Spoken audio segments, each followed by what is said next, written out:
लोग सोचते हैं किले इसलिए टूटे क्योंकि दुश्मन ज्यादा ताकतवर था।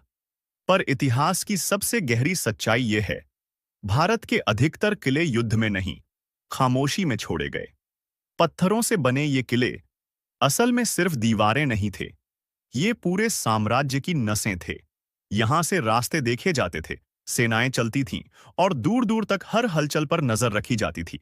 लेकिन फिर एक समय ऐसा आया जब ये किले अचानक चुप हो गए। ना युद्ध का शोर, ना विजेता की घोषणा, बस दरवाजे खुले रह गए। असल वजह तलवार नहीं थी, असल वजह थी रणनीति का बदल जाना। जिस युग में दुश्मन सामने से आता था, उस युग में किले अमर थे। पर जिस दिन युद्ध खुले मैदान से हटकर मन, सूचना और अंदरूनी व्यवस्था तक पहुंच गया, उस दिन से किलों की अहमियत खत्म होने लगी।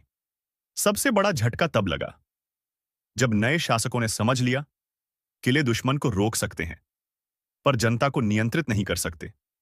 अब युद्ध सीमाओं पर नहीं था, अब युद्ध भीतर था। कर व्यवस्था से, संचार पर नियंत्रण से, रास्तों और व्यापार पर पकड़ से। जो सत्ता पहले किले से चलती थी, अब दफ्तरों से चलने लगी। और जब प्रशासन शहरों में चला गया, तो पहाड़ियों पर खड़े किले बेकार होते चले गए। पर कहानी यहीं खत्म नहीं होती। कुछ किले इसलिए भी छोड़े गए क्योंकि वे बहुत कुछ जानते थे। गुप्त सुरंगें, आपूर्ति के छिपे मार्ग, सैनिकों के अदृश्य रास्ते और सीमाओं से जुड़ी संवेदनशील जानकारी। नई सत्ता के लिए ये किले सुरक्षा नहीं थे, खतरा थे। अगर ये दोबारा किसी के हाथ लग जाते, तो पूरा नियंत्रण डगमगा सकता था। इसलिए कहीं सैनिक हटा लिए गए, कहीं रसद रोक दी गई, कहीं मरम्मत बंद कर दी गई। और किले धीरे धीरे खुद ही मरने लगे। कुछ जगहों पर तो जानबूझकर रास्ते मिटा दिए गए, सुरंगों के मुंह पत्थरों से बंद कर दिए गए, मानो इतिहास से कहा जा रहा हो, अब तुम्हारी जरूरत नहीं रही। सबसे चौंकाने वाली बात यह है, अधिकतर किलों पर कभी आखिरी लड़ाई हुई ही नहीं।